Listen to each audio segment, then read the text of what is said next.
on average, most first-time buyers don't really know about it. And I am seeing, I could be corrected in this, but I do believe a lot of developers would put this maybe on their sales brochures, but it's still not asked or still not inquired. And I know by the time the client's in with me and we're going through everything, I point out to them, listen, there's a management company, this is what it's going to do, and this is what it's roughly going to cost you. Most people haven't heard of it. Now, when you go through somebody who's who's buying their second house, well, then they know about it. So it's common sense.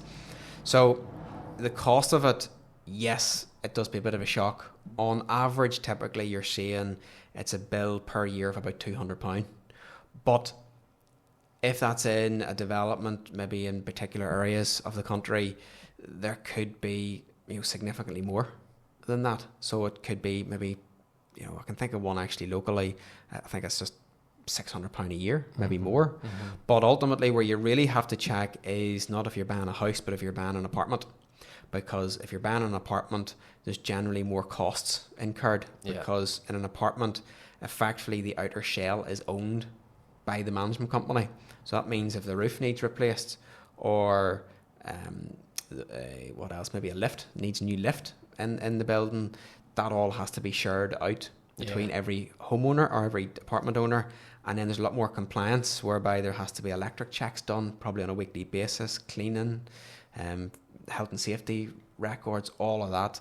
So you're into a service charge that could be maybe £1,500, £2,500 a year.